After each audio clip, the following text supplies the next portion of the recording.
Shalom in the name of Yehoshua HaMashiach. So welcome to part one of these videos asking some questions concerning the teachings of Paul, with regard to Torah. Now probably the first thing to say about Paul's understanding of the Torah is his teaching concerning what the purpose of the Torah was. He has he focuses very heavily on the Torah as being something that brings, that reveals sin, stirs up sin, condemns sin, and ultimately brings death. And this is repeated over and over again in his writings. One of the most obvious places is 2 Corinthians chapter 3. This is a passage that has caused me great difficulties. I've never been able to understand this, and still be able to say that Shaul teaches Torah, because he says this. He speaks about the Most High, and he says, "The Most High has made us competent to be ministers of a new covenant, not of the letter, but of the Spirit. For the letter kills, but the Spirit gives life." How many times have we heard Christians use that phrase? So what does he mean by that, though? What does he mean by the letter kills and the Spirit gives life? Well, let's read on. He says, "Now if the ministry of death, carved in letters on stone, came with such glory that the Israelites could not gaze at Moses' face because of its glory, which was being brought to an end, will not the ministry of the Spirit have even more glory? For if there was glory in the ministry of condemnation, the ministry of righteousness must far exceed in glory."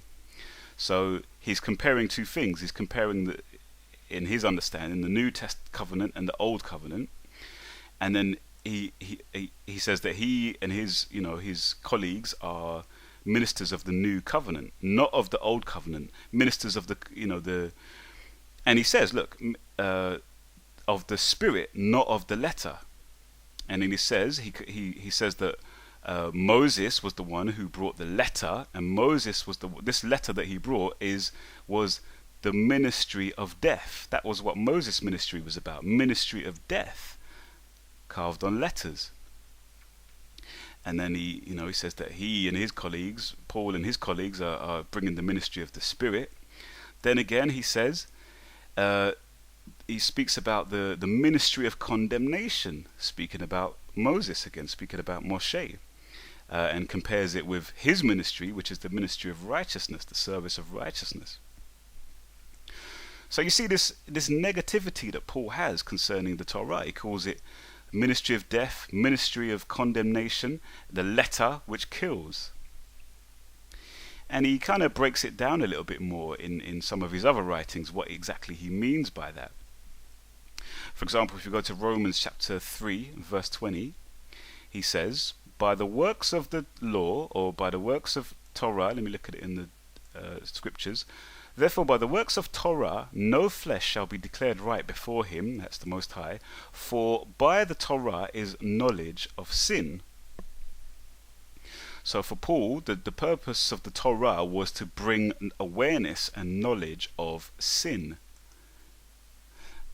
Again, he says we can go to again in Romans chapter 4 verse 15, he says, "For the Torah works out wrath," or wrath, "for where there is no Torah there is no transgression."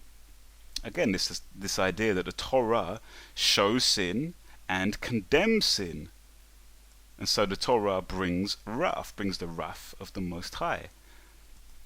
Again in Romans chapter 5 and verse 20, Paul says, "And the Torah came in beside," why?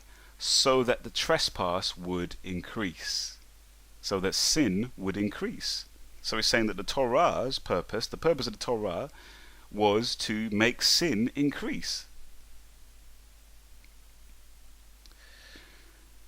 Now there's various other places where he says similar things like this, but Paul's basic understanding of the purpose of the Torah was that it was to bring awareness and understanding of sin, and to condemn sin, and to condemn sinners. But I don't see this taught anywhere else by anybody else, by any of the prophets, by any of the other apostles, and certainly not by Yehoshua. If we go to the Torah itself, what does the Torah say? What does the Most High say concerning the Torah? Well, if you go to Devarim, Deuteronomy chapter 6, we could look at dozens and dozens of statements, but here are just some foundational ones, really.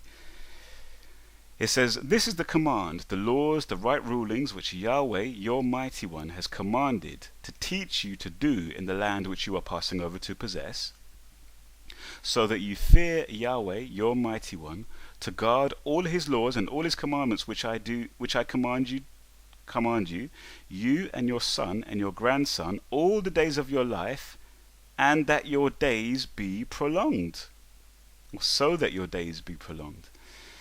"And you shall hear, O Israel, and you shall guard and do." Why? To do, "that it may be well with you, and that you increase greatly, as Yahweh the mighty one of your fathers has spoken to you, in a land flowing with milk and honey." The purpose of Torah, according to Moshe anyway, was not to condemn, but it was to bless the people.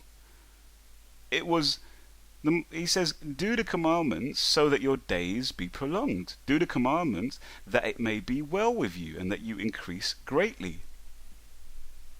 This is a very different message to that which Paul seems to have. Again, in verse 24 of the same passage, same chapter, we're going to be coming back to this passage again in future videos. Moses says, "And Yahweh commanded us to do all these laws, to fear Yahweh our mighty one." Why? "For our good always, to keep us alive as it is today." Again, there's no idea of the Torah being given to condemn and to bring awareness and knowledge of sin and to condemn sin and to bring about death. Not at all. Another place in Deuteronomy, Devarim, it's chapter 7 and verse 12, where it says, "And it shall be, because you hear these right rulings and shall guard and do them, that Yahweh your mighty one shall guard with you the covenant and the kindness which he swore to your fathers, and shall love you and bless you and increase you, and shall bless the fruit of your womb and the fruit of your land, your grain and your new wine and your oil, the increase of your cattle and the offspring of your flock, of which he swore to your fathers to give you." And on and on and on. Everywhere you read in the Torah, when the Most High explains why he gave the commandments, it's always for blessing, it's always for good, it's always so the people would live and would grow in abundance and would be